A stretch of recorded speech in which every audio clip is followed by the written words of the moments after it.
Got some breaking news across multiple states. We're tracking a wave of disruptions that's shaking the election to its core. In Georgia, bomb threats have shut down multiple polling locations in DeKalb County.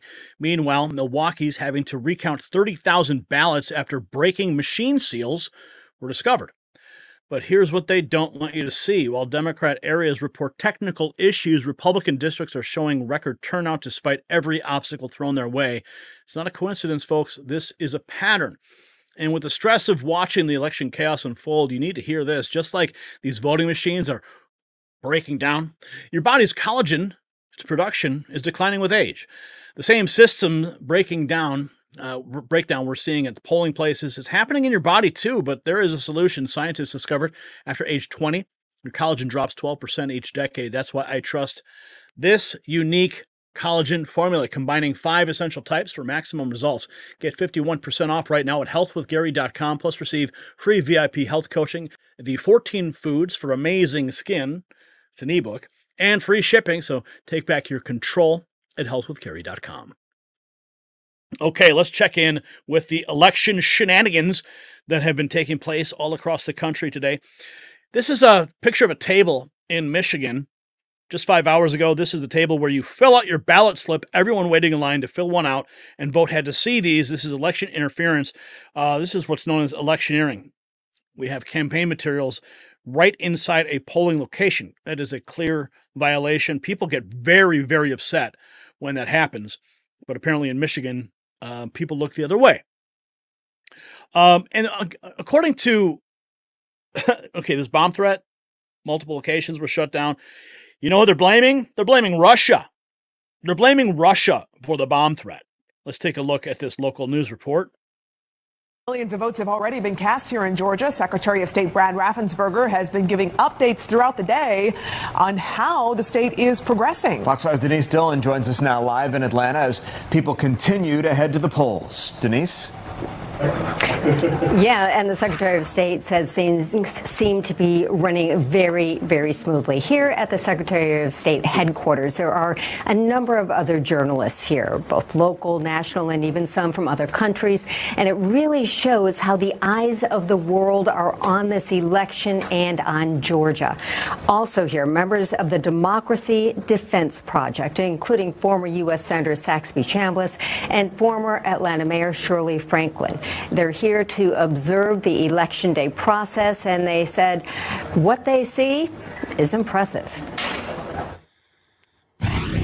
Our purpose is try to make sure that every voter in the state of Georgia has a thorough understanding that our election process is safe, it's secure, and your vote is going to count. I believe that we have the checks and balances in the process in Georgia.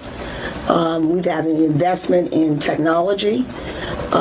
We have bipartisan support for the election processes. And this is to encourage everyone to vote. And it seems everyone is voting. The Secretary of State says by the time polls close, more than 5 million Georgians will have cast their ballots. We are expecting updates from the Secretary of State throughout the evening, and we will bring you all the information you need to know throughout the night. Okay, so that's the report from Georgia. Georgia's Secretary of State blamed Russia for a polling place bomb threat. The secretary said that all signs pointed to Russian meddling when the anonymous caller signed off, "Das Vidanya." Right. Here we go. This is the Secretary of State. Any places that we've heard about one bomb threat, have you heard of any other verifiable threats at any polling places? We've heard some threats that were of Russian origin, and so I don't know how to describe if that's viable. We don't think they are, but in the interest of public safety, you always check that out, and we'll just continue to be very responsive when we hear about stuff like that. We identified the source, and it was from Russia. Can you elaborate on that? What kind of threats? As he said, it's a bomb threat. So yeah. Russia, and you're confident it was the Russians that did it? Yeah, just like we had the DDoS attack on Monday, October 14th, 420,000, pings, denial of service from Russians. So we added that interface that said, I am a human, I'm not a robot. So they're up to no mischief, it seems, and they don't want us to have a smooth, fair, and accurate election, and everything they can get us to fight among ourselves, they can count that as a victory. So that tells you a little bit about the Russians. They're not our friends. Anyone that thinks they are hasn't been reading the newspapers. Thank you so much. Hasn't been reading the newspapers. Yeah, do you trust the newspapers anymore? 5 polling locations in DeKalb County, Georgia, shut down after receiving multiple bomb threats. DeKalb County police evacuating, clearing several precincts. FBI Atlanta issuing a warning. Here's more. Multiple bomb threats made in Georgia, specifically at polling places in Fulton County, DeKalb, and Cobb.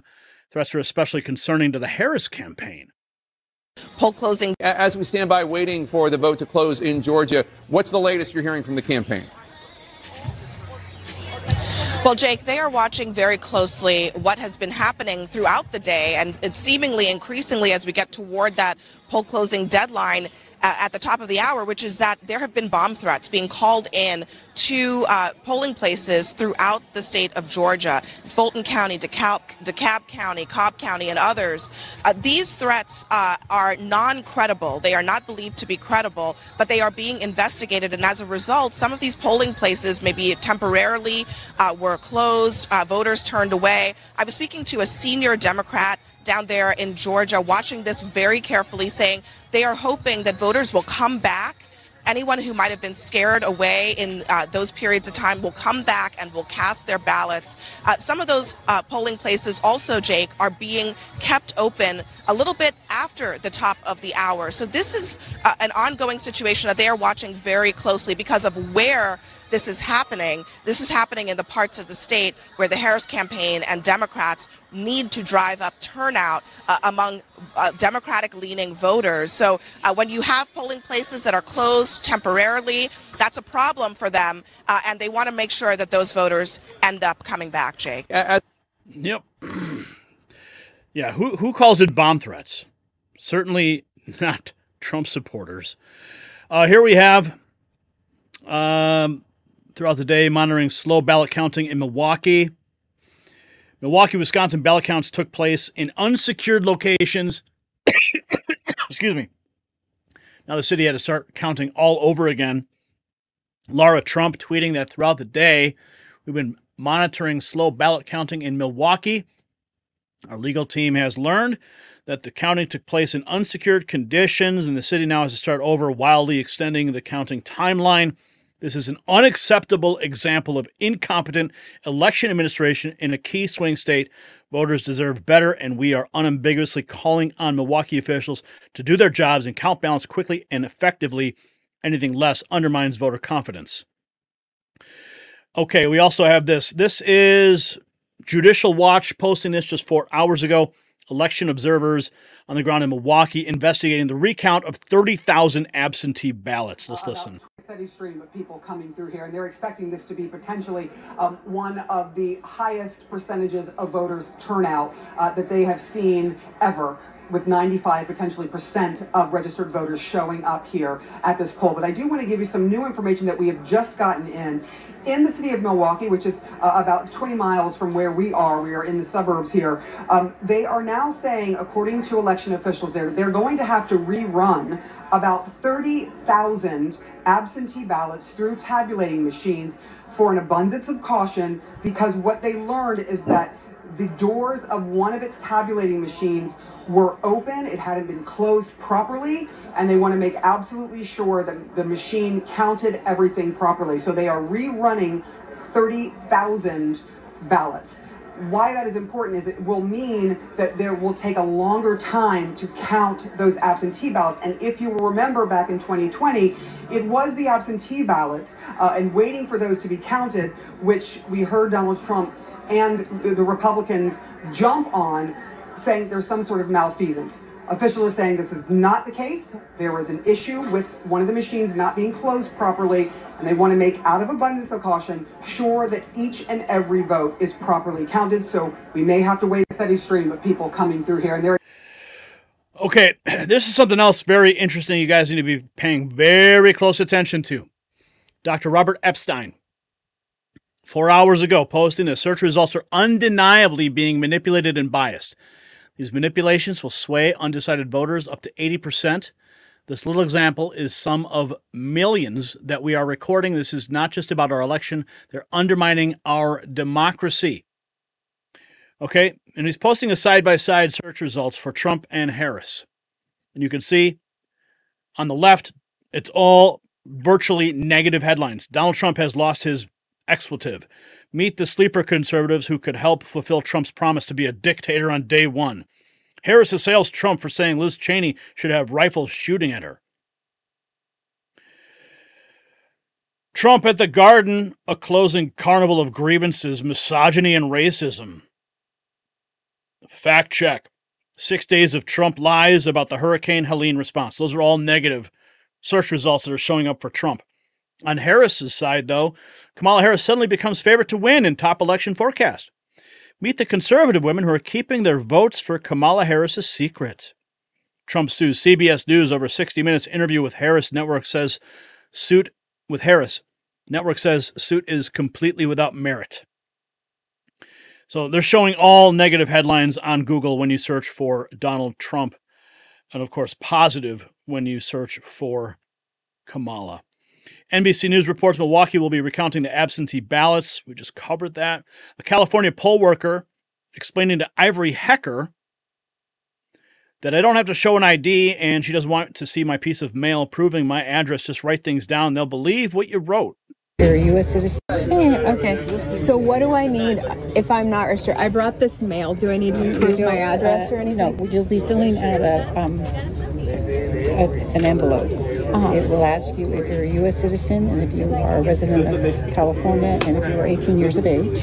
So I moved here like 3 months ago. I don't have my California ID. That's fine. It will either there's a line for your California driver's license number, but if you don't have that, then there's another line for the 4 last digits of your social security. Oh, just do that. Okay. Yeah. Cool. And then you will sign it. And that will be your signature that the registrar will. Okay. What else have we got for you lined up in this segment? Okay, several polling locations in DeKalb County evacuated due to bomb threats. This is the official DeKalb County, Georgia notice. Laura Trump's on top of it all right now in Milwaukee, as we just stated. Here's some big news. Iowa voters being kicked out of voting, not allowed to vote for wearing MAGA gear. Iowa is not one of the states where wearing political gear is limited, but if you're wearing MAGA gear, told us we weren't allowed to do that when we just quoted him the law, and he told us to get out of here and go to the auditor's office rather than vote. So just hold your ground, calling the police on the other line right now. So we'll make sure our rights are upheld in this country. That's what we got to do. In Wisconsin right now, seals discovered broken on 15 out of 16 tabulator machines. They were observed sealed at 8 a.m. this morning by poll watchers, broken by 2 p.m. in Milwaukee. Wow. Here we have a purple-haired election worker saying voting machines will not accept ballots? What? The issue fixed on this. Here we are in Cambria County in front of one of the voting centers, and you're one of the workers, right? Yes. Okay, so what's happening? So as of right now, the voting machines are just not scanning. We can accept the vote on the paper ballot. They are currently working on the issue. Once they get the issue fixed on the Scantron, that's the part that counts the vote, the machine that counts the vote, they will come back, fix it, and then the poll workers are going to scan in the ballot. Another thing that people need to know is the ballots are all delivered to the courthouse as a backup also. Okay. Do you think there's any possibility that this chaos could, be, some type of conspiracy? I'm sure there's going to be conspiracy theories out there. For myself, I think it's just a small error. I mean, it's a large error, but a small error at the same time. And I think it's just a coincidence at this point. How many places? Nothing's a coincidence when you're trying to steal an election. Okay, what else have we got lined up? We got the purple-haired poll watcher. Trump continues to allege voting fraud. Now in Detroit, adding heavy law enforcement is there. And Breaking 911 says there's no evidence of these claims. Okay. And this is probably one of my favorite memes that have come out lately. Whoever thought of this is genius. Yep, there it is. Donald Trump's going to win. Now, this was somebody getting assaulted at a polling location in Battle Creek. But it does have a reader adding some context. Electioneering laws prohibit people from wearing political clothing near voting locations. This is Battle Creek, Michigan. Let's see what happens. This lady just said she was a poll worker. You saw him just touch me. I'm not a poll worker. Let me cast my ballot, sir. You cannot touch me. Do not touch me like that again. Take your hat off. Do not touch me like that again. Take your hat Do not off. touch me like that again. Ma'am. Do not touch me. Hey, this man is refusing to let me cast my ballot. This lady is refusing to take off her party designation. That's not a party designation, sir. And actually, I'm an elected libertarian. So fuck off. She's also being obscene. So F off. Yeah, not taking any crap. Cambria County, Pennsylvania reportedly has voting machines down, so people can't vote. This is a heavy Republican area. Stay in line. Here is video of that moment. We need to win this election and then get rid of these terrible machines, which always seem to work in Democrat areas. Here is poll watchers in Florida, Marion County, being kicked out. He's the supervisor of Marion County Election Center. I just got kicked out. He took away my badge. He revoked it for no reason, honestly. So I am very confused on what's going on. And yeah, there's definitely something shady going on here. But this is him. Something shady going on. Well, we are going to continue to track all of this. So from Michigan poll workers turning away MAGA voters to unprecedented irregularities in Milwaukee, we're seeing a clear pattern emerge. But here's what's different this time. Patriots are fighting back, documenting everything and refusing to back down. This is not the old playbook. Yes, it's not working anymore, and they're getting desperate. So here's my question to you. What is the most suspicious election irregularity you have witnessed or heard about in your area today? Share your experiences in the comments below.